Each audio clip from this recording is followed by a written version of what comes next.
खुशामदीद, बहुत बहुत इस्तकबाल है आप सब लोगों का प्रोग्राम अब तक में। मैं हूं आपका मेज़बान इदरीस फलाही।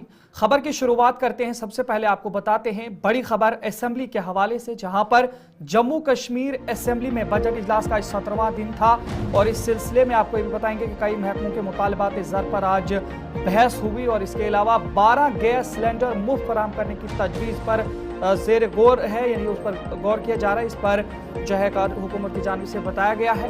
आपको इस वक्त बताएंगे कि जम्मू कश्मीर बजट इजलास का जहां 17वां दिन था, कई महकमों के मुतालबात ज़र पर बहस हुई। 12 गैस सिलेंडर मुफ्त फराहम करने की तजवीज़ ज़ेर गौर रही। सरहदी इलाकों में किसानों के दरपेश मसाइल को हल करने के हवाले से वज़ीर आला उमर अब्दुल्ला ने बयान दिया है। आपको बताएं कि जहां पर यह बजट इजलास जारी रहा और इसके अलावा आपको ये भी बताएंगे कि एक दिन के वक्फे के बाद आज सुबह 10 बजे असेंबली की कार्रवाई शुरू हुई थी, जिसमें असेंबली सेक्रेटरीट के मुताबिक 44 सवालों के जवाब देने थे, ताहम सिर्फ 12 सवालों के जवाब दिए गए। आज जिन मेंबरान के सवाल जेर बहस आए उनमें अब्दुल मजीद लारमी, डॉक्टर भरद्वाज, प्यारे लाल शर्मा, वहीदुर रहमान परा, ठाकुर रणवीर सिंह, जावेद हसन बेग, इफ्तिखार अहमद, एडवोकेट विजय कुमार, एजाज अहमद जान, मीर सैफुल्ला, अली मोहम्मद सागर और डॉक्टर सज्जाद शेफी शामिल रहे। इस दौरान मुख्तलिफ महकमों के मुतालबात ज़र भी पेश किए गए हैं, जिस पर असेंबली अरकान के दरमियान बहस भी हुई है। इसके अलावा जम्मू कश्मीर हुकूमत ने यह कहा कि अवाम को 12 गैस सिलेंडर्स मुफ्त फराहम करने की तजवीज़ उस वक्त ज़ेर गौर रही है और असेंबली में पीपल्स कॉन्फ्रेंस के MLA सज्जाद गनी लोन के सवाल के तहरीरी जवाब में खुराक, शहरी रज़दात और उमूर सार्फिन के वजीर सतीश शर्मा ने ऐवान को आगाह किया कि जम्मू कश्मीर में 12 गैस सिलेंडर मुफ्त फराहम करने का मामला हुकूमत की जानिब से ज़ेर गौर है। उन्होंने कहा हुकूमत की तरफ से किए गए वादों को पूरा करने के लिए हर मुमकिन कोशिश की जा रही है। ताहम जम्मू कश्मीर हुकूमत ने असेंबली में इंकशाफ किया है कि साल 2024 के असेंबली इंतखाबात के इनेकाद पर 155 करोड़ रुपए खर्च किए गए हैं। साथ ही MLA कुपवाड़ा मीर मोहम्मद फयाज की जानिब से पेश करदा कट मोशन के जवाब में वजीर बराए इलेक्शन डिपार्टमेंट जावेद अहमद डार ने असेंबली को बताया कि साल 2014 के असेंबली इंतखाबात के इनेकाद पर 150 करोड़ रुपए खर्च हुए थे। उन्होंने मजीद कहा कि हालिया इंतखाबात से मुतालिक माली वाजबात की अदायगी के लिए फंड जारी करने का मामला हुकूमत के ज़ेर गौर है और इसके अलावा सरहद के आसपास वाले इलाकों में रहने वाले लोगों की सहूलत के लिए भी वज़ीर आला उमर अब्दुल्ला ने एक बयान दिया है। क्या कुछ कहा है आपको सुनाते हैं। Public distribution system part BSF या आर्मी वो भी हमारी है, उनके कंट्रोल में जमीन है। अगर जो ओनर्स हैं, मालिक है, मिल्कियती जमीन है, उनको मुआवजा न मिले, उनको उसको काश करने की इजाजत न मिले, ये नाइंसाफी नहीं तो और क्या है। मैं सिर्फ सवाल नहीं पूछूंगा, ऑनरेबल चीफ मिनिस्टर साहब आप जाती तौर पर ये देख लीजिए, ऑनरेबल MLAs को भी उसमें शामिल कीजिए और किसानों का ये मसला जो पेंडिंग है for last so many years, कुछ हल ढूंढने की कोशिश करें। ऑनरेबल स्पीकर साहब, ये किसी एक ऑनरेबल MLA का मुद्दा नहीं है। बॉर्डर, LOC, जहां आप देखो तो इस तरह के मसले आ जाते हैं, चाहे जम्मू साइड हो चाहे कश्मीर साइड हो।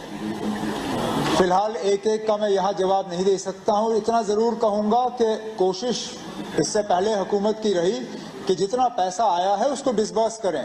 ऐसा नहीं है कि हम बहुत सारे पैसे पे बैठे हुए हैं। अगर आपने नंबर सुना होगा 155 करोड़ जो हमें आए, उसमें से 144 डिसबर्स हुए हैं। 11 करोड़ फिलहाल डिपार्टमेंट्स के पास है जिनको डिसबर्स करना बाकी है। डिपार्टमेंट से कहा जाएगा कि उसमें तेजी लाए। लेकिन जिस तरह तारिगामी साहब ने भी जिक्र किया, ऑनरेबल मेंबर खड़े हुए, यहाँ ह्यूमैनिटेरियन भी इशू है। इस रिलीफ के अलावा और भी लोगों के मसले हैं। मेरी ऑनरेबल मेंबर से गुजारिश होगी कि सेशन खत्म हो जाने दीजिए। जैसे ही सेशन अप्रैल के पहले हफ्ते में खत्म हो जाता है, जितने भी ऑनरेबल मेंबर्स बॉर्डर या LOC के करीब रहते हैं उन्हें बुला के मैं उनके साथ मीटिंग कर लूंगा, अफसरों को रख लेंगे और जो भी हुकूमत की तरफ से हमें करना होगा हम। नाज़रीन आगे बढ़ जाएंगे, आपको एक और बड़ी खबर बताते हैं। जम्मू कश्मीर के आरजी मुलाजमीन का एहतजाज आज भी जारी रहा।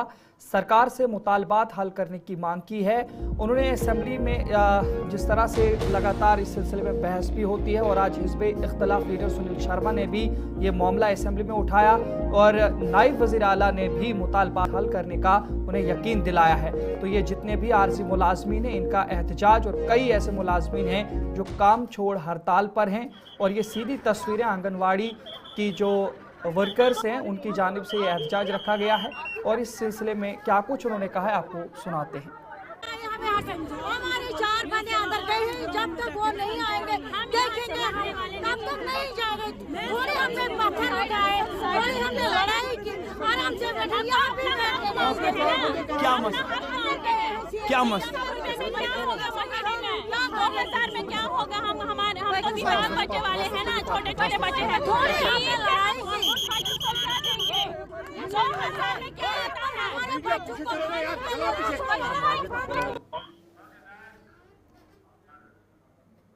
नजर इसी तरीके से वस्ती कश्मीर के जिला गांदरबल में भी आज आंगनवाड़ी वर्कर्स और हेल्पर्स ने हुकूमत के खिलाफ जोरदार एहतजाज किया। आंगनवाड़ी वर्कर्स का कहना था कि अगरचे उन्हें हुकूमत की तरफ से यकीन दहानी कराई गई, ताहम इसके बावजूद भी उनके मसाइल आज तक हल नहीं हुए। उन्होंने हुकूमत से मुतालबा किया है कि मुस्तकिल होने तक उनके हक में मिनिमम वेजेस एक्ट को लागू किया जाए ताकि उनके दो मुश्किलात दूर हो सकें।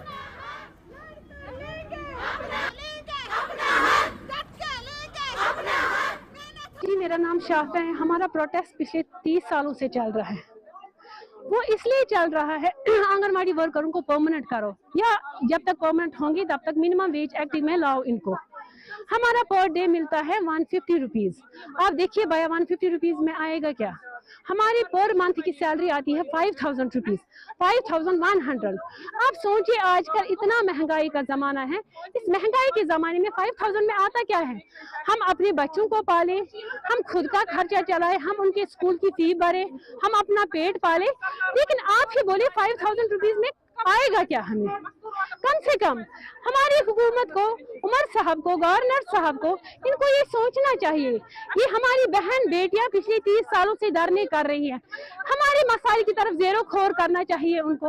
ये भी हमारी बहनें बेटियां, ये भी अपना खून जला के दिन भर काम करती है, इनका कम से कम मिनिमम वेज एक्ट तो बनता है। हम चाहते हैं मिनिमम वेज एक्ट लागू किया जाए, जैसे आपने आंगनवाड़ी सेंटर्स को अब सक्षम आंगनवाड़ी सेंटर्स की शक्ल दी है, वैसे एक वर्कर को सक्षम ऑनरेरियम प्रोवाइड कीजिए, एक हेल्पर को सक्षम ऑनरेरियम प्रोवाइड कीजिए। जुबैदा बस आंगनवाड़ी वर्कर डिस्ट्रिक्ट गांदरबल सतन 15 वरी गई अमन हालातन मज गुजरान कि लगभग वत सड़कन पे कि सानिस तनख्वाहस मज इजाफा गसान कहें सान कामन मज गो इजाफा बन कंप्यूटर बनाइक आंगनवाड़ी वर्कर, मगर सानिस यथ मज उजरत गसान कहें दिवान स्टेट गवर्नमेंट दिवान 500 रॉपये, क्या ये तिमन 500 पेवान हर कम आंगनवाड़ी वर्कर, बल्कि ओतान नान 10 साढ़े 10 पे 2 तान ड्यूटी। वन पेवान नाइट कि इनफॉर्मेशन अमिस 24 घंटे ATM पे 24 घंटन पेवान इनफॉर्मेशन दिन। वारिया नाइंसाफी गसान। उम्मीद आश कि वन क्या पन सरकार कि कम से कम सोन उमर अब्दुल्ला साहब सो बोझ सन आवाज, सकीना यतू सो बोझ सन आवाज, कम से कम असेंबली में तुलन सन का। आगे बढ़ जाएंगे। इसी तरीके से शुमाली कश्मीर कुपवाड़ा के मुख्तलिफ इलाकों से आए हुए सैकड़ों बेरोजगार नौजवानों ने आज DC ऑफिस कुपवाड़ा के सामने महकमे जंगलात के खिलाफ जबरदस्त एहतजाज किया। मुजाहिरीन का कहना था कि वो पिछले 2 सालों से बैकन दफ्तर के चक्कर काट रहे हैं, मगर उन्हें हर बार यही जवाब दिया जाता है कि जंगलात डिपार्टमेंट से इजाजतनामा मौसूल नहीं हुआ है और जब तक ये इजाजतनामा नहीं आता उनका काम शुरू नहीं हो सकता। मुजाहिरीन ने इस गैर जरूरी ताखीर पर शदीद नाराजगी का इजहार करते हुए कहा कि इस मसले की वजह से तकरीबन 2 से 3 हज़ार नौजवान बेरोजगार हो चुके हैं जो इस काम से वाबस्ता थे। उन्होंने कहा कि हुकूमत की जानिब से रोजगार के मौके पैदा करने के बजाय उल्टा रोजगार छीना जा रहा है, जिसकी वजह से नौजवान सख्त मुश्किलात का सामना कर रहे हैं। क्या कुछ कहा है आपको सुनाते हैं। गुजर पदे जमगंड यह खाली मजूर पेशन सान बेगन वालन सम कर जंगलात NOC करो बंद। मेहरबानी कर लूकन अत पे रोजगार सन बच्चे थोड़ा बहुत गुजार करा मेहरबानी कर जंगलात वाल हाई कमानस अपील करा NOC बिचार गरीब लूक लागन कम गसन रोजगार बन ईद वाले कलस योत नौकरी मंगा के पोर्टर वन दिव पन हक दिव NOC जंगलात के तरफ। सरकार के दावे हैं कि बेरोजगारी खत्म कर रहे हैं, वो बेरोजगारी खत्म कर रहे हैं कि बेरोजगारों को खत्म कर रहे हैं।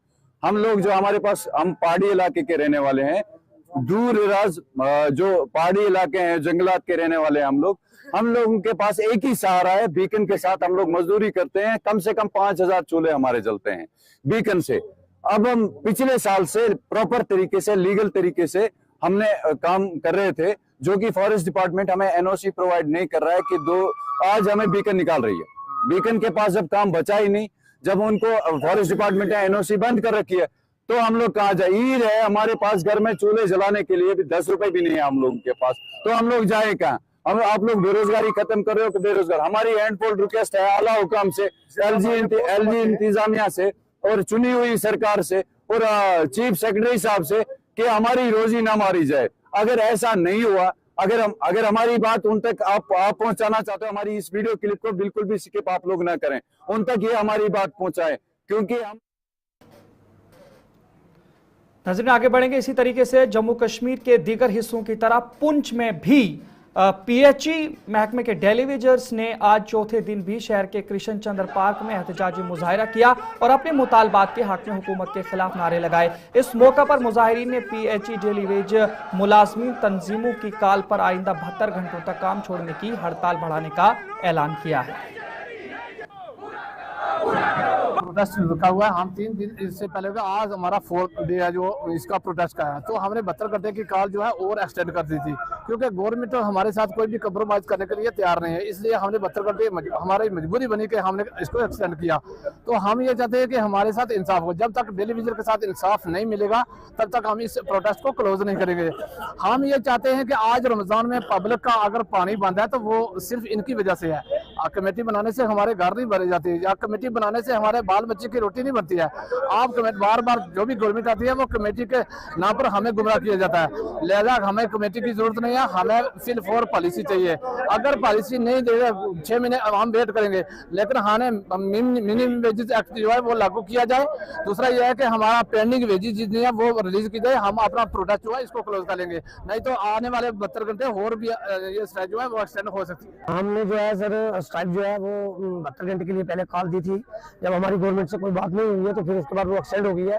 अगर हमारी गवर्नमेंट से कोई बात हो जाती है तो हम अपने स्ट्राइक को क्लोज कर लेंगे, अगर नहीं होगी तो हम इससे एक्सटेंड करते रहेंगे और आप देखेंगे स्ट्राइक में। नाजरीन, इसी पर आज असेंबली के अंदर भी इस मसले पर बात हुई है। महकमा जल शक्ति के आरजी मुलाजमीन की जानिब से काम छोड़ हड़ताल पर जहां अवाम को मुश्किलात पेश आ रही हैं, वहीं कायद हिज़्ब इख्तलाफ सुनील शर्मा ने असेंबली में कहा कि हुकूमत को चाहिए कि वो इन मुलाजमीन से बातचीत का सिलसिला शुरू करे ताकि लोगों को मजीद मुश्किलात का सामना ना करना पड़े। क्या कुछ कहा है आपको सुनाते हैं। छोड़ो हड़ताल पे हैं, जिससे जम्मू में पानी की बहुत क्राइसिस हुई है और इवन कश्मीर से भी बहुत फोन आए। दोनों जगह पानी की बहुत क्राइसिस हो रही है और जिस प्रकार से डेलीवेजर्स बिल्कुल ही जिद पे अड़े हुए हैं, सरकार मुझे लगता है कि बात करनी चाहिए, क्योंकि लोगों को इतनी परेशानियां आ रही है।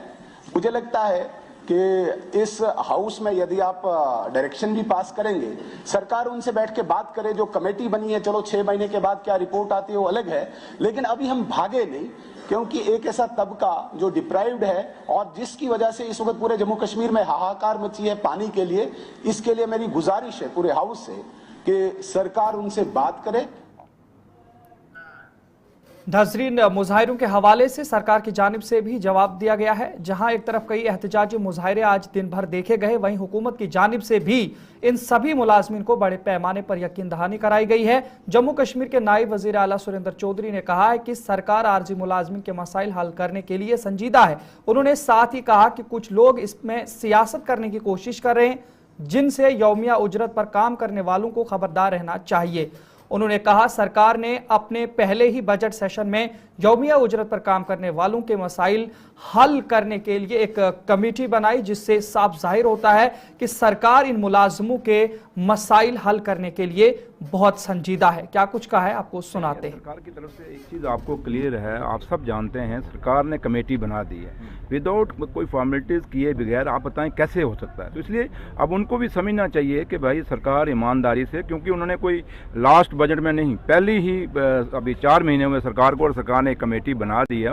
इसका मतलब यही है कि सरकार बहुत सीरियस है उनके लिए, और हम चाहते हैं क्योंकि वो लोगों के मसले बड़े जेन्युइन हैं और बड़ा उनका जो हक बनता है इसमें कोई दो राय नहीं है। लेकिन चंद लोग हैं उन बेचारे बाकी टेलीविजनों को ख़राब करने की कोशिश करते हैं, उसमें सियासत करने की कोशिश करते हैं। लेकिन मैं फिर भी कहूँगा कि वो जो चंद लोग हैं हमारे जो टेलीविजन हैं उनसे खबरदार रहें, क्योंकि वो नहीं चाहते कि ये रेगुलर, वो चाहें तो कभी सरकार को 6 महीने तो देने चाहिए। अब चीफ सेक्रेटरी के लेवल और कितना बड़ा लेवल था जिसकी कमेटी हम बना सकते थे, ये आप लोग भी समझते हैं और आप लोगों को भी उनको समझाना चाहिए, उनको कहना चाहिए भाई सरकार को टाइम दो अभी। और दूसरा, हम यूटी के बीच में अभी स्टेट फुल फ्लैज हमारे पास नहीं है और पैसा पूरा हमने दिल्ली से लेना। और जब उमर साहब ने उस कमेटी जब बनाई उन्होंने उसमें कह दिया कि अभी 6 महीने के अंदर रिपोर्ट देंगे और जो नेक्स्ट बजट आएगा उनमें इनका रखेंगे। तो लिहाजा अब आपने देखा पिछली बारी अभी एमएलए चुन के आए, हम लोग चुन के आए, उसको हमारा सीडीएफ का कहीं खाता ही नहीं था बजट में, अब नेक्स्ट बजट में खाता पड़ा। तो इसलिए हर चीज़ का एक प्रोसेस होता है, एक सिस्टम होता है। नजर आगे आपको गोले लाला के हवाले से भी जानकारी देंगे, लेकिन फिलहाल वक्त एक छोटे से वक्फे का, वक्फे के बाद दोबारा हाजिर होंगे।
खुशामदीद, बहुत बहुत इस्तकबाल। ब्रेक के बाद आगे बढ़ जाएंगे, एक और बड़ी खबर के हवाले से आपको बताएंगे, जहां पर एशिया का सबसे बड़ा टुलिप गार्डन कश्मीर के अंदर है और ये बाग गुले लाला 26 मार्च को सयाहों के लिए खोल दिया जाएगा, इस तरीके से हुकाम की जानिब से कहा गया है।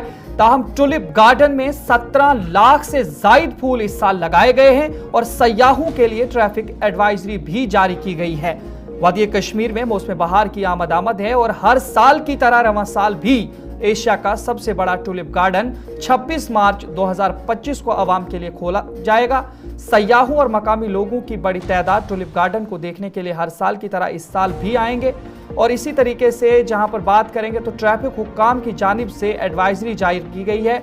उन्होंने कहा है कि जो भी वहां पर सयाह आएंगे या जो मकामी लोग आए हैं, ट्रैफिक एडवाइजरी उनके लिए ये है कि जिसमें कई चीज़ों की जानिब सयाहों और वहां पे आने वाले लोगों को तवज्जो मरकूज की गई है। सबसे पहले ये बताया गया है कि जो लोग टुलिप गार्डन का दौरा करने का इरादा रखते हैं वो टुलिप गार्डन तक पहुंचने के लिए लाल चौक, डलगेट, बॉलीवार्ड, गुपकार रोड को इख्तियार करेंगे और वापसी पर वो अपनी अपनी मंजिल तक पहुंचने के लिए निशात, फोरशो, हबक, दरगाह, खानयार का रास्ता इख्तियार करेंगे। इसके अलावा ये भी बताया गया है कि जो हरवान, शालीमार, निशात और दीगर मुल्हिका इलाके से लालचौक की तरफ सफ़र करने का इरादा रखने वाले मोटरसाइकिल चलाने वालों को हिदायत दी गई है कि वो निशात, बॉलीवार्ड रोड एक्स के बजाय फारशो, हजरतबार रोड से सफ़र करें ताकि वो अपनी अपनी मंजिल तक बआसानी पहुंच सकें। इसके अलावा इस पर जो एडवाइजरी जारी की गई है उस पर आपको सुनाते हैं क्या कुछ कहा गया है। हमारे साथ इस वक्त मुजफ्फर शाह साहब है। बात हो रही है यहाँ पर जी हाँ ट्यूलिप गार्डन को लेकर और अभी ट्रैफिक एडवाइजरी भी आई है। सर आपका वेलकम गुलिस्तान न्यूज़ में। सर हर साल ट्रैफिक डिपार्टमेंट एक अच्छा इनिशिएटिव लेता है, इस बारी अगर देखा जाए तो क्या कुछ नए मॉड्यूल सामने नज़र आ रहे हैं, किस तरीके से रूट मैपिंग की गई? देखिए इसमें जो 26 को जो टेंटेटिवली ओपन अप हो रहा है ट्यूलिप गार्डन, इसमें बेसिकली एक एडवाइजरी भी हमने ऑलरेडी इशू की है। तो एक्सपेक्ट हम करेंगे कि बहुत सारे लोग आएंगे वहाँ पे and at the same time जो रिक्विजिट डिप्लॉयमेंट्स है ऑन ग्राउंड हमने will be putting that in place. एक जो डिफरेंट इस टाइम हम कर रहे हैं कि देयर विल बी ना complete coordination with different stakeholders. कोशिश रहेगी कि जो भी ट्यूलिप गार्डन के लिए आएगा तो उसको हम सेफली वहाँ पहुँचे और वहाँ से एग्जिट उसका हैसल फ्री रहे। लेकिन जिस तरीके से हमने देखा पिछले सालों में कि पर्टिकुलरली हॉलीडेज़ जिस दिन छुट्टियाँ होती हैं उस दिन जो क्वांटम ऑफ जो ट्रैफिक वहाँ पे होता है, जो लोग वहाँ पे आते हैं बहुत ज़्यादा है, तो उसकी वजह से हमें we are forced to go for one way. तो इट विल डिपेंड कि अगर ज़्यादा हमें लगता है कि किसी पर्टिकुलर दिन ज़्यादा वहाँ पे जो विजिटर्स आ रहे हैं तो will resort to one way. हमने जो रूट मैप ऑलरेडी दिया है और हम एक और वहाँ पे पार्किंग का जो थोड़ा सा हम देख लें कि अगर उसमें हम एक्सपेंड कर पाएँ सो दैट ज़्यादा से ज़्यादा उसमें गाड़ियाँ जो ना हम पार कर पाएँ। तो कोशिश तो रहेगी इंशाल्लाह कि जो भी विज़िटर और जो लोकल जो भी टूलिप गार्डन के लिए जिसने भी जाना है उसको अच्छी तरह से वहाँ पहुँचाएँ और वहाँ से उसका जो सफ़र टूवर्ड्स या रेस्पेक्टिव डेस्टिनेशंस ठीक से रहे। मेरी गुजारिश रहेगी लोगों से जो भी टूलिप गार्डन के लिए आएगा देखने के लिए, तो जो हमने डेजिग्नेटेड इसमें जो पार्किंग लॉट्स हैं उन्हीं में आप गाड़ियों को पार्क करें। एक दूसरा है कि don't resort to obstructive parking. Road पे आप खामखाने ब्लॉक ना करें, रोड साइड पे आप गाड़ियों को पार्क नहीं करें।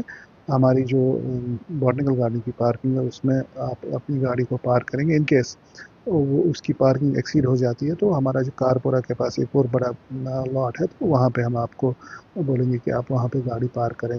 तो कोशिश रहेगी कि जितने भी लोग टूलिप गार्डन के लिए आएंगे उनको अच्छी तरह से वहाँ पे पहुँचाना और वहाँ से टुवर्ड्स द रेस्पेक्टिव डेस्टिनेशंस उनका जो सफ़र वो ठीक से रहे। Other side of story sir there is some emergency cases like कभी इमरजेंसी गाड़ी है, एम्बुलेंस है या कुछ, उसके लिए कोई स्पेसिफिक रूट मैपिंग?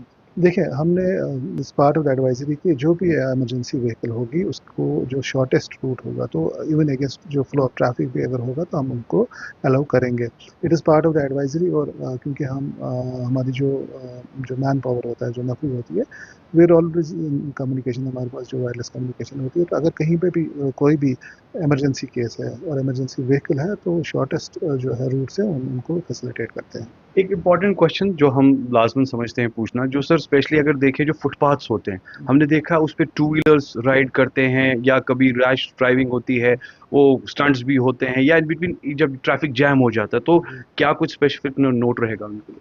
देखिए ये इट्स अबाउट रोड बिहेवियर और हमारी कोशिश काफ़ी देर से यही रही है कि हम जो रोड बिहेवियर है हमारा जो कम्यूटर्स हैं उनका रोड बिहेवियर थोड़ा सा हमें चेंज करना है। इट्स ए ग्रेजुअल प्रोसेस, धीरे धीरे करके आप देखें कि इसमें थोड़ी सी चेंज आई है। नजर आगे बढ़ेंगे, इस तरीके से आपको बताएंगे जम्मू कश्मीर PDP के तर्जुमान इकबाल त्रब्बू ने PM आवास योजना स्कीम के इस्तिफादा कुंदगान को दरपेश मुश्किलात पर तशवीश का इजहार किया है जो कि 31 मार्च को ख़त्म होने वाली है। उन्होंने कहा कि महकमा रेवेन्यू के एहलकार अहल अफराद को मतलूबा दस्तावेजात जारी करने में जानबूझकर ताखीर कर रहे हैं जिससे गैर ज़रूरी तकलीफ हो रही है। उन्होंने क्या कुछ कहा है आपको सुनाते हैं। देखिए, हमारे पास भी बहुत सारी शिकायतें जो है इस किस्म की आ रही हैं। अभी तक सिर्फ 490 या 495 बेनिफिशरीज को प्राइम मिनिस्टर्स आवास योजना के अंडर जो है बेनिफिट मिला है। ये वो 5 मरला ज़मीन की बात है जो लैंडलेस है, जिनके पास ज़मीन नहीं है। इसके लिए हमको बहुत सारे फ़ोन और बहुत सारे लोग हमको यहाँ भी मिलने आ रहे हैं। इसका लास्ट डेट आ रहा है लास्ट 31 मार्च। तो सिर्फ 400 कुछ केस हुए हैं, बाकी सारे रेवेन्यू डिपार्टमेंट में पेंडिंग है, क्योंकि इनके कुछ पेपर्स रेवेन्यू डिपार्टमेंट से आने होते हैं, इनकम सर्टिफिकेट वगैरह वगैरह। वहां पर सब शिकायत कर रहे हैं। नाजरीन, चलिए फिलहाल अब तक में इतना ही। अपने मेजबान इदरीस फलाही को इजाजत दीजिए। आप यूं ही देखते रहिए गुलिस्तान न्यूज़। अल्लाह निगहबान।